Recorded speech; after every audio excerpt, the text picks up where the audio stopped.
Hey everyone, how's it going? Come join me. Let's talk about real estate and creative finance. Let's have a talk. Hope you guys are having a good Sunday night.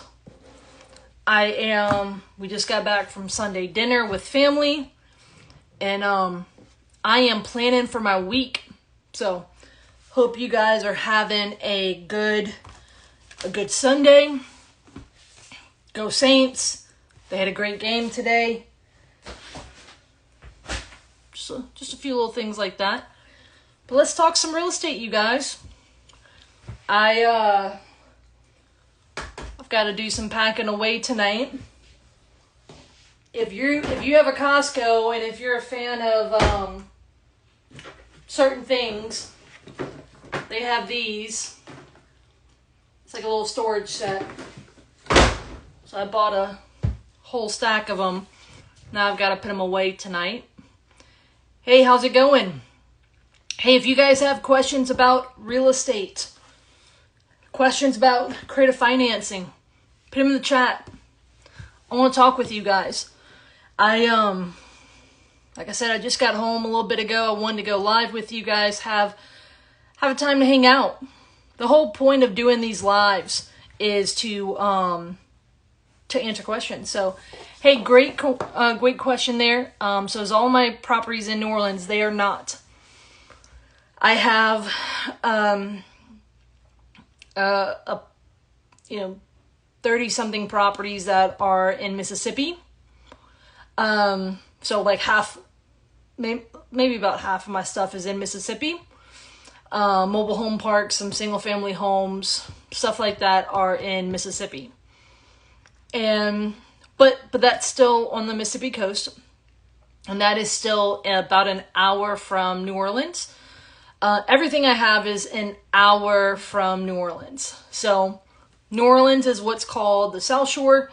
And so that's literally, I live in the city of New Orleans. If you looked outside my house right now, you could actually see the Superdome. But I am from what's called the North Shore, which is like the suburbs north of New Orleans. And, 30 minutes away, you're in the suburbs. So a lot of my stuff is there.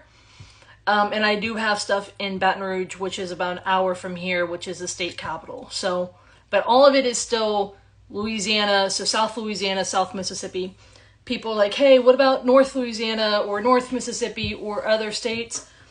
I'll be honest, if I can sell my stuff in Mississippi, I probably will. I'll still do business in Mississippi, but I'm actually wanting to bring stuff closer to home. So, great question. I think I'm becoming more and more interested in clear on what I want. And so look, for folks who buy deals all over the country, that's y'all's thing. I don't want that. I have zero interest. And so, hey, I love your content and info. Hey, thank you for that. I appreciate that. Daniel, thank you for your time. And look, I appreciate that. I want to come hang out with you guys, answer questions. So how about multifamily? Have you done creative? I have done, so are you asking if I've done creative with multifamily? If you consider private money, so like someone funding long-term creative financing, I've done that on mobile home parks. I have also bought like small multifamily, like duplexes and stuff like that on seller financing. It is absolutely doable. There are some variables because, for example, if you did a subject to with multifamily, that debt is different than normal residential debt. So you want to just be mindful about it. Sometimes they just, the terms are different. So just be mindful of that. All right. Jay Rodriguez says, if someone wants to sell me his home owner to owner, what's the first steps? Hey, great question. So the first thing here is whenever you look at buying a house, you want to find out what they want. And then you've got to say, hey, does that make sense? Okay. And then how will you finance it? Now, will that person, sell the property to you where they will accept payments as the terms of the sale, right? Meaning, hey, the guy says, hey, I want to sell my house for $100,000. Well, then you've got to say, hey, how am I going to, you've got to ask a few questions. Number one, is that $100,000, a good offer for that property? Meaning, someone asked me this recently, hey, my family wants to sell me a piece of property, how do I figure out if it's a good deal? Well, you want to say, hey, well, what condition is it in? What are some of the comparable properties in the area? Like, what have they sold for? Okay, then here's the other one is, what are you going to do for your exit strategy? Are you going to keep it as a rental? Are you going to, are you going to live in it? All of those things, you want to run your numbers. So I would say a handful of things you want to do. Number one, find out what they want for their property. And number two, you have to figure out how you are going to finance it, okay? Because that does impact other things, right? For example, if all you can get is short-term financing, meaning financing that's only good for 12 months, that can be different. Hey, great. And look, by the way, if you feel comfortable, you're more than welcome to join the live and I can talk about it like back and forth. It says he is retiring and has 2 other homes. The property has had a lot of equity and is a 3-door, so it's a triplex. This is really a great opportunity for creative financing because it sounds like it's been a rental for him. It sounds like he's had it for a long time. And it also sounds like he's, ready to retire. Perfect candidate for seller finance. Let me see if I can put my eyes on something. Hold on. I did have it here. I think it got moved. Alright, so I have something. I usually have it right here, but it got moved recently. So I have a printout. Oh, here it is. I have a printout of something. Now, there is a more recent one, so you would want to print it, but it's called Publication 537. So if you see at the top, Publication 537, you can literally go and Google IRS Publication 537. And I don't give this to every seller. So this is from 2022. They have one for 2023. And this one, it is a 20-page printout from the IRS's website that says it's on installment sales. Basically, it talks through how the IRS sees seller financing, the benefits to it. I can tell you right now, the fact that you said that this has been a rental, that he has a lot of equity, he's ready to retire, sounds like he's owned them for a long time. My very first question, I said, hey, have you talked to your CPA about the tax implications of selling? Because I can make you a tax-advantaged offer. It sounds like you've been really smart by having real estate all these years and, building your wealth. If you would like to continue having taking a tax-advantaged position, I can make you an offer that basically with seller financing, and I'm not a CPA, I don't pretend to be one, but I have been able to structure seller financing deals plenty of times with people who are retiring. And they don't necessarily have to be a tired landlord, meaning they hate tenants. They just may want to be like, hey, I want to be able to travel more. I want to, I have a guy right now who I'm talking with, he's got 60 properties. And so he's thinking of selling, 20 of them so that basically he has less on his plate. And because he's owned them for so long, when a landlord has owned a property for so long, so it's not their primary residence, especially more than 5 years, but especially if they've owned it for something like 20 plus years, there's a high probability that when they sell, they will owe a large chunk to Uncle Sam. Not all sellers know that when you sell real estate, there is a taxable event. Okay? Especially when it's investments. There's two things that happen, okay? The first one is what's called long-term capital gains. That's a big fancy word that says basically you've got a number here and then you've got a number here, and Uncle Sam's going to tax you between them. The bottom number is what's called your basis. That's not what you paid for it. There's other factors that are involved. And then at the top, you have, what you sell it for. And so that difference, Uncle Sam's going to tax you. And that's going to kind of vary on your situation. That is why it is very specific.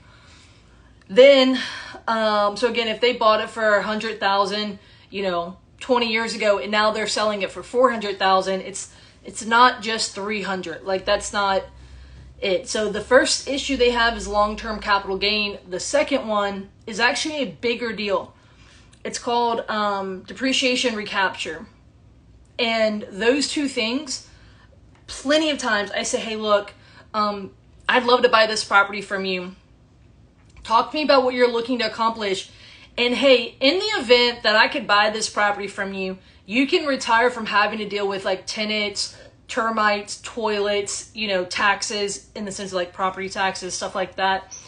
And you're not having to deal with the actual property, but you still get the benefits of the monthly income.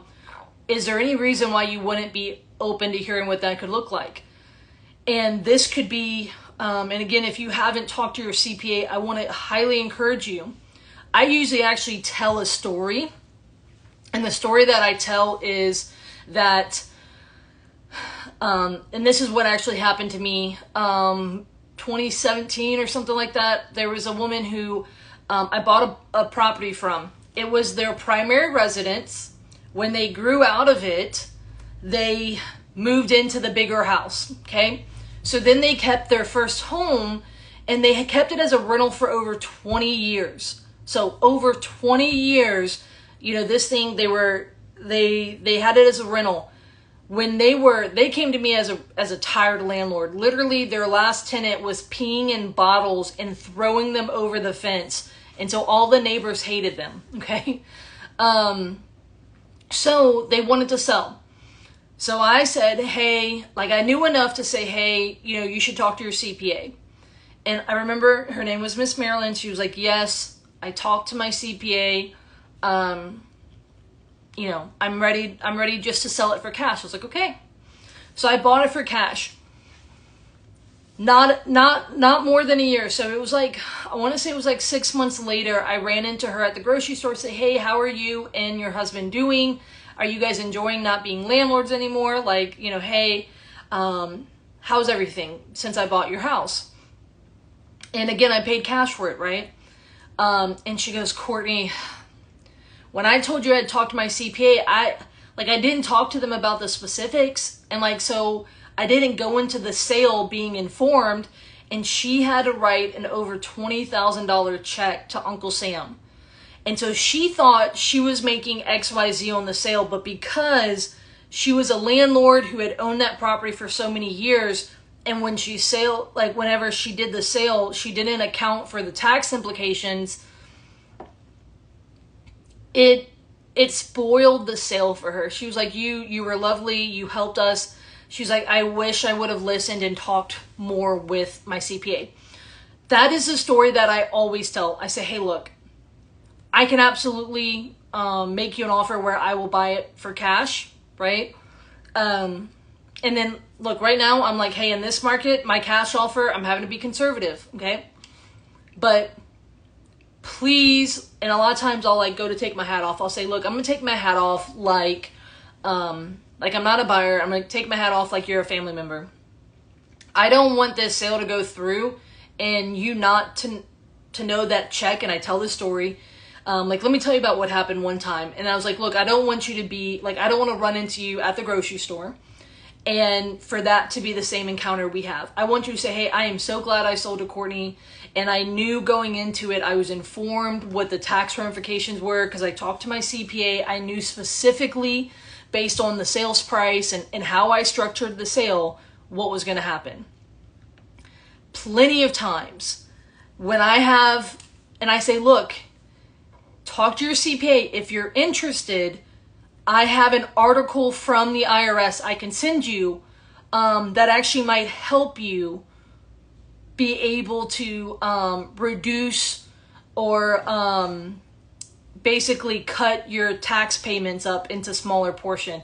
Are you interested in that? And if they say yes, that's when I go and I send them the most recent publication. So IRS publication 537. This is 2022. You want to get 2023's. And it's a PDF on their website. By the way, the IRS has reading material on their website. If you didn't know, now thanks to joining tonight, you know. So more sophisticated investors, I send this, I say, hey, when you go talk to your CPA, bring him this and say, hey, would this help me in my specific situation if I consider an offer like this? So an installment sale, going back to your question, an installment sale is it's basically a sophisticated word for seller financing. And I literally say, hey, go talk to your CPA, tell him what you think, what property you're selling. A lot of times they have more than one property. Say, hey, I'm thinking of selling, 123 Main Street this year for $100,000, right? Whatever the number is. Can you tell me what my tax implications are going to be if I sell for cash at that price? And then a lot of times I say, hey, look, if you want a tax advantage to offer, ask your CPA, if I sell my property on an installment sale, and then I'm going to send them publication 537, and they can bring it to their CPA and say, hey, if I consider an installment sale, how will that help me with my taxes? I have had sellers go there and they come back and they're like, my CPA said, absolutely this will help me, that I should consider it. I've had sellers actually go on a 3-way phone call with me with their CPA, and we've talked about it. I want them to be informed, right? So going back to your question, the seller wants to sell to you. Now you want to say, hey, what are they asking? Like, how much do they want for it? Like, what are they trying to accomplish? How can you help them accomplish? So one of those thoughts is financing, right? I'm talking about seller financing. But if they're like, no, they may be adamant, no, I just want cash. Okay, so you don't want me to pay you more. Okay, right? That's fine. And then ultimately you also then want to do, you ultimately want to sign a purchase agreement. Then you want to go ahead and do due diligence. Even if they offer seller financing and they agreed to that, you still want to do, you still want to go ahead and do due diligence. I've got 4 properties under contract with seller financing right now. On Tuesday, we just had a hurricane here in New Orleans, so I'm actually having a home inspector go out on Tuesday. I've been in this business for 10 years. I don't often hire home inspectors these days, but if you're new and if you don't know how to properly check out like the condition of a home and, stuff like that, I would suggest hiring a home inspector. It's only a few $100 depending on where you live, and it can help you avoid the big issues. But you want to make sure that the numbers make sense. You want to make sure that, you want to look at, okay, do they currently have tenants? If I ever buy a property, so it's a 3-plex, are there currently tenants in there? Do you know if he has tenants currently renting the units? Because if so, I look at tenants, like units rented by tenants very differently than a vacant property. So no tenants. That's actually a big deal. Let me ask all you guys. This guy has a triplex with no tenants in it. That would be a big deal for me. I would say, why? Like, this is a triplex. Is it because it's in a bad condition? Is it because he is so mad with tenants? Or is it because his last tenants were so bad he had to kick all of them out? Or that he's just been wanting to retire for so long that he hasn't taken the effort to re-rent them? I would figure that part out. Having an income property that's completely vacant, that is going to be something that will impact the price. Here's the other one. When I'll say this, and ultimately, I'm going to ask you guys a question, and I want you guys to put into the chat what you think the answers are. If he has a property that is a triplex and it has no tenants, what is his current cash flow? What do you guys think? How much money do you think he's making every month? Doesn't have to be a number figure, but do you guys think he's making money? Do you guys think he's breaking even? What do you guys think? If someone has a triplex, all right, so I see a 0. What do you guys think? He's got a triplex, no tenants in them. What's his cash flow situation look like? Exactly, he's upside down. It is negative. Most people think, oh, well, if I don't have a tenant, my cash flow position, I don't have cash flow. But he's absolutely losing money. So, for example, maybe he doesn't have the utilities on. By the way, if he's selling a property without utilities on, right, that's going to impact the price. Because I'm going to have to guess on what the condition of the electrical is, the AC, the plumbing, things like that.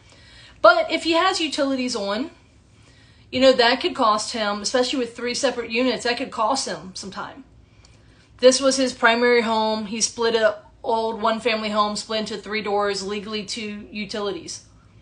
There you go. But even still, depending on how long ago it was his primary home, that actually might change his tax situation. But I don't want to get too in the weeds on that. But I mean, maybe he's keeping up utilities. Maybe he's cutting the grass. Maybe he isn't.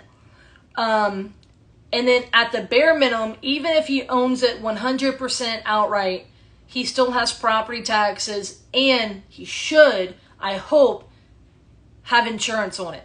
But a lot of people who own properties free and clear, they don't always keep insurance on it. And so, what do you think all that comes out to a month? It really depends. But there's some people I know who are spending, $300-400 a month to keep up a property. Some people a lot more. They spend hundreds of dollars to keep up a property that's vacant. And so understand, if you were to, let's just say, make a seller finance offer where, and I don't know the numbers on this property, but let's just say you make them a seller finance offer where it is $1,000 a month payment. Hey, let's just say, you mentioned, it's how you have a $300,000 home and no insurance is wild. Absolutely, it's wild. And I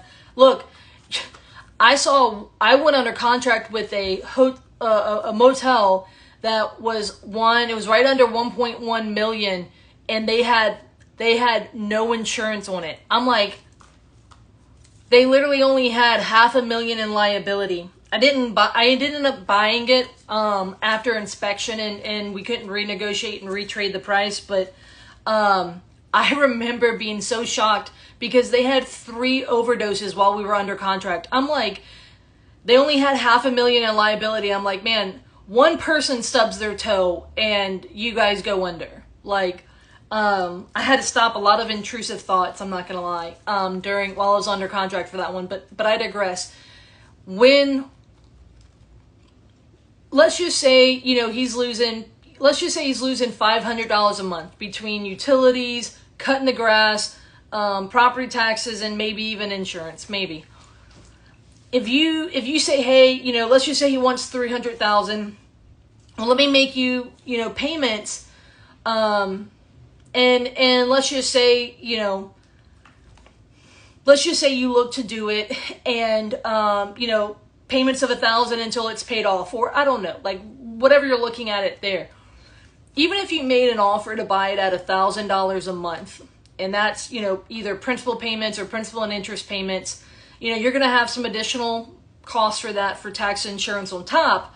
But if every month he received 1,000, his cash flow would actually be, if he was previously putting $500 out for utilities, taxes, insurance, grass, upkeep, maybe even some general maintenance, then even if I offered them 1,000 a month in seller finance, his cash flow position would be 1,500, right? Because he's no longer paying that 500. So it would give him a swing where he's no longer paying.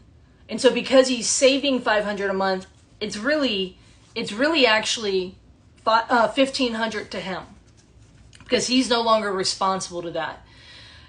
Sometimes it's really hard to get sellers to understand that, but I tell them all the time, look, when you have a vacant property, your cash flow is not zero, it is negative. And so if I offer to make you monthly payments, trust me, it's going to go into the positive, right? Your cash flow is going to improve. So great question. Look, I want to encourage you guys to get really good at asking questions, because I'm still stuck on the fact that he has a triplex that's still vacant. And even though it was his old primary that he added 2 units to, like cut it up to where it was 2 additional units added, it's the fact that none of them are rented. And so I would encourage you, one of the best skill sets I've ever learned, and I'm continuing to learn, is how to ask the right questions. And so I'd say, hey, I know you're looking to sell the house. I'm curious, why would you sell such a nice house like this? My mentor, Pete, he says that all the time.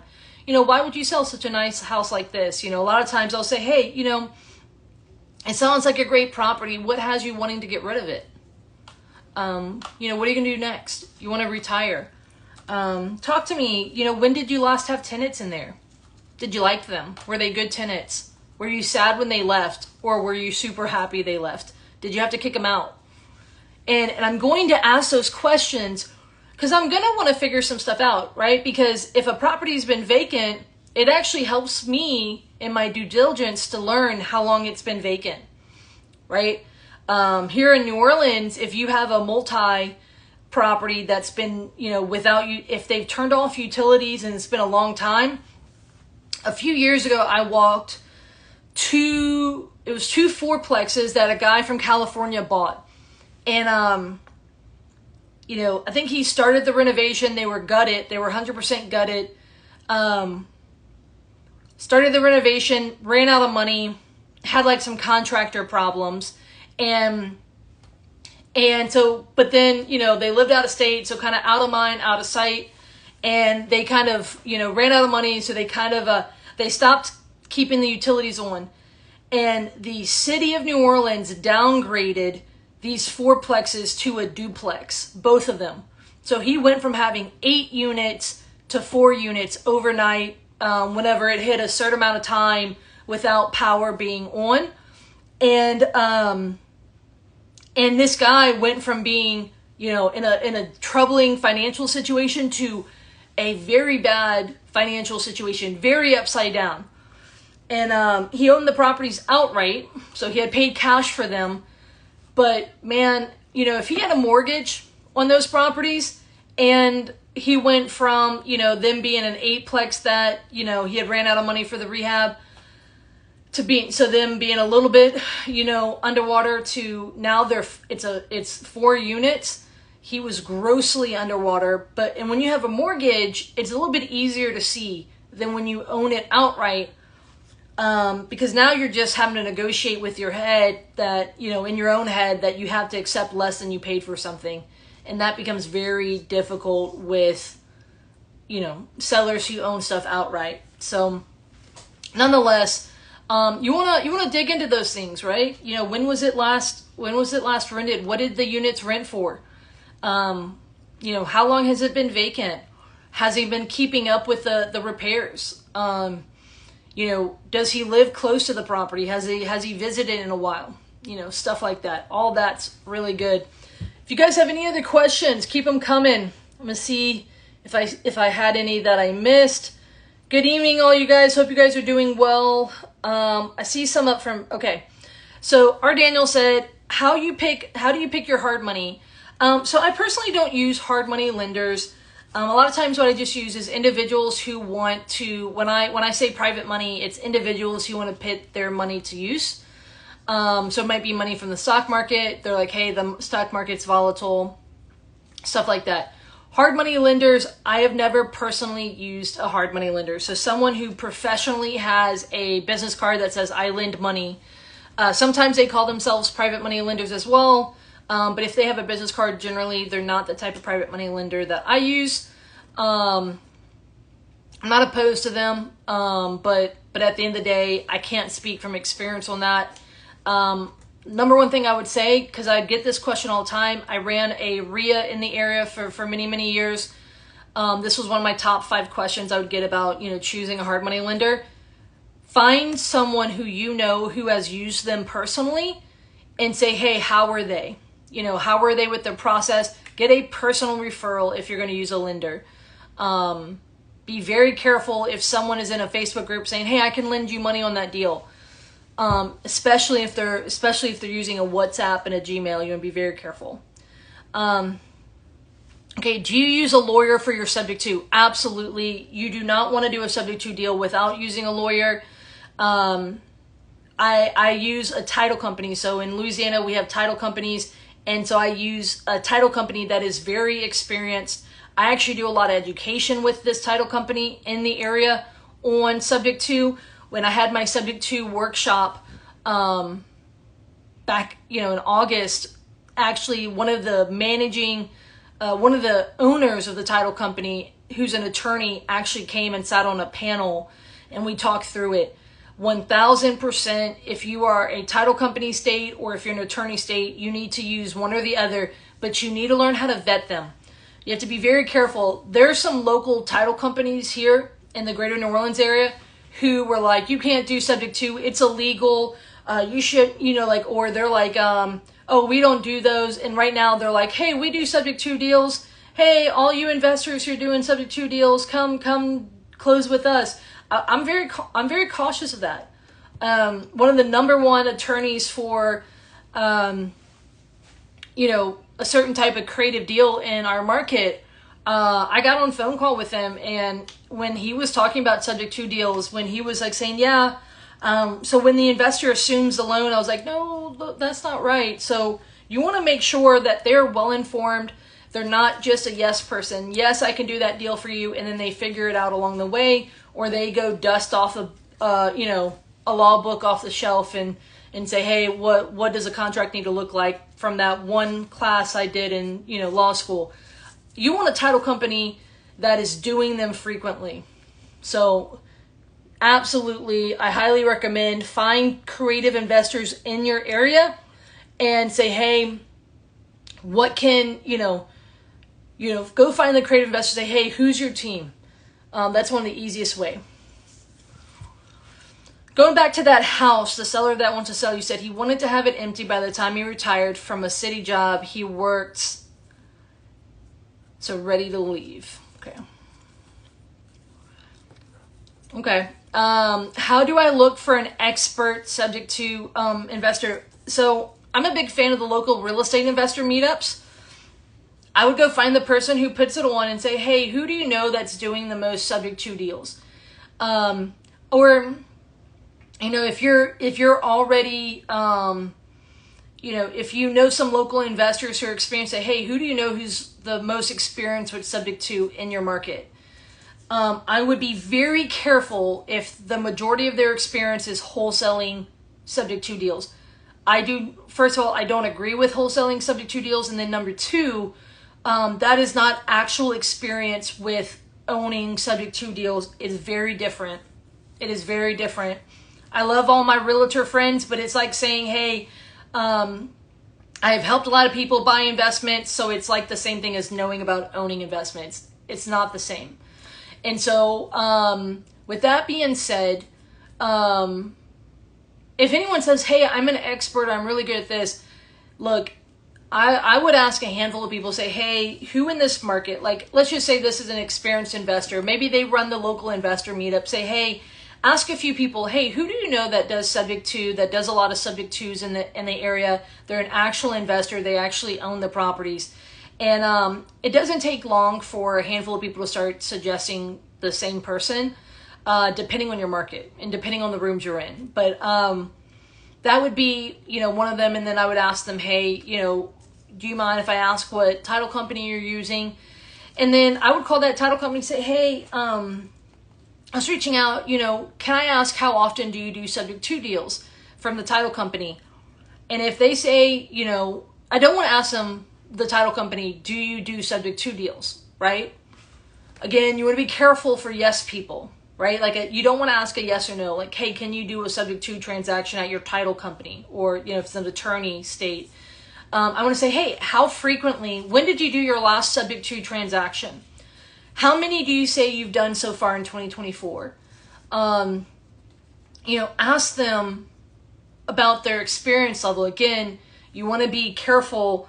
Number one, on the internet, there's a lot of people who saying like, hey, I'm an expert on S and, such and such. Look, in the investor world, it drives me nuts. You get people who they see a deal, they do a deal, and then next thing you know, they start teaching about doing a deal. So, but one of the best ways you can, vet someone with an investor and say, hey, look, is there a title company that you use repeatedly? Can you refer them to me?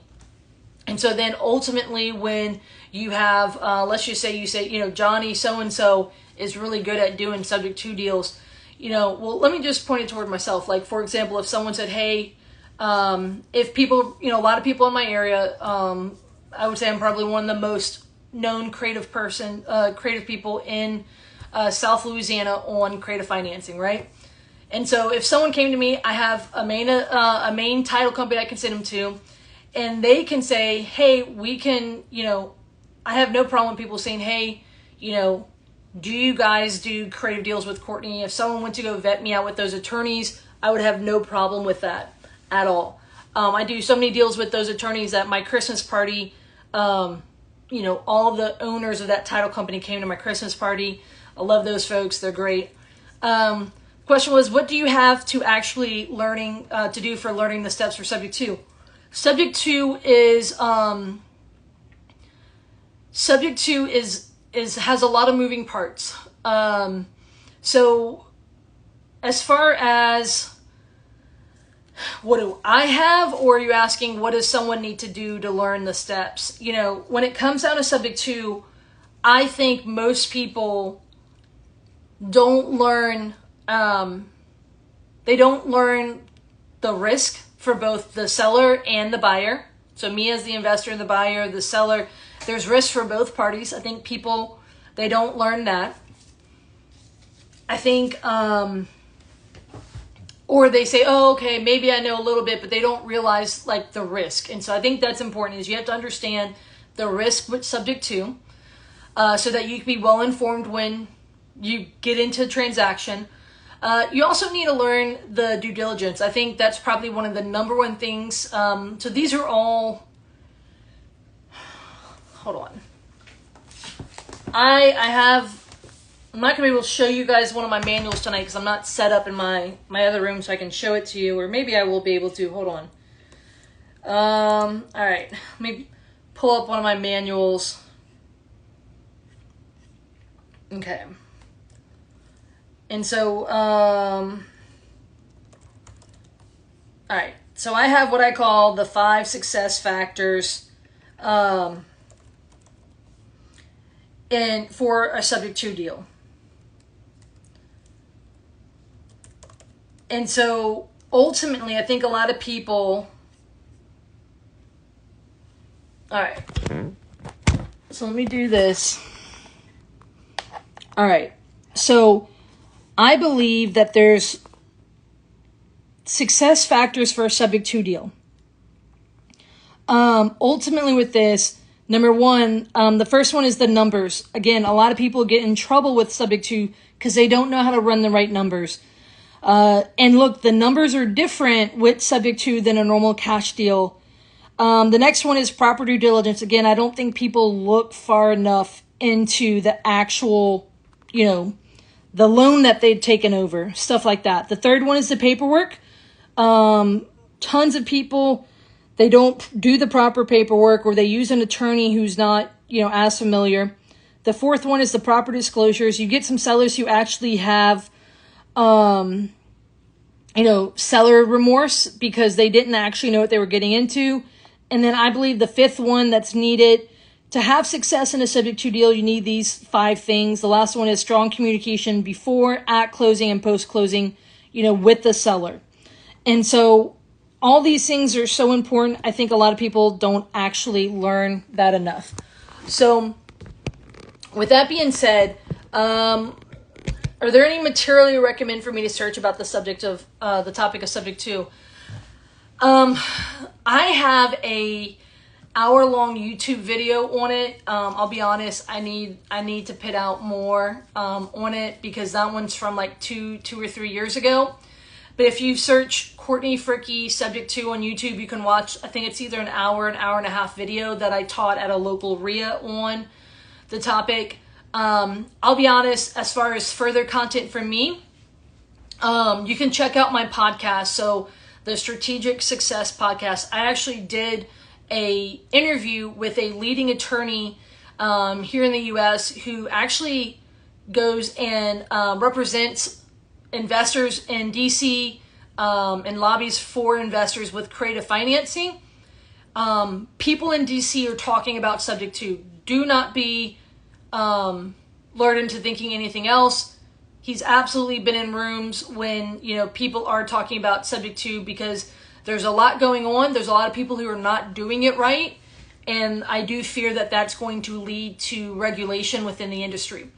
But I did an interview with him. I believe it was episode 6. It was called The Dangers of Subject to and Government Interference with Jeff Watson. Again, he's an attorney. By the way, he's an attorney who's been an investor for 20 plus years, he did his first subject to deal, if I remember what he said, was like over 20 years ago. So you want to go check that one out. I just did a weekend workshop. I don't consider myself in the business of education, meaning I teach a handful of workshops a year, but I am busy doing deals. I'm not, I don't have 24/7 coaching or, products you can go buy online. I don't have any interest to even do that. So I just did a class on subject to here in New Orleans in August. It was an all-day event, and this was the manual that I gave with it, which was what I just read from. It was 134 pages. I'm thinking of doing this class twice next year because I'm seeing, and look, I called it safe subject to deals because I have seen so many people do subject to deals, and I called it an emergency masterclass. Because I'm seeing so many people doing these deals incorrectly that literally I deep dive for an entire day. I teach you how to read a mortgage statement. If a seller gives you a mortgage statement, I teach you what to look for so that you learn how to, to review it properly. I give you case studies of subject to deals I've done, as well as case studies of deals that I got brought in on that investors bought subject to that they did wrong. So, and they, it caused them problems on the road. I'm sorry that that's not available right now. Again, I'm not in the education business where I have a website you can just go buy, stuff. But I do think I will do that class as soon as Q1 of next year. I haven't finalized that yet. But I do think go listen to Jeff Watson on the Strategic Success Podcast. Listen to that. And then ultimately, I want to encourage you that there's a lot of people teaching about subject to deals. I want to encourage you to consider, how can I do them as safely as possible? A lot of people are running and gunning with them, and I've seen a lot of people get hurt with them. And that is not what I want to see for you guys. So, great questions. Appreciate you guys. And thanks you guys so much for joining with me on a Sunday night. Any other questions y'all have?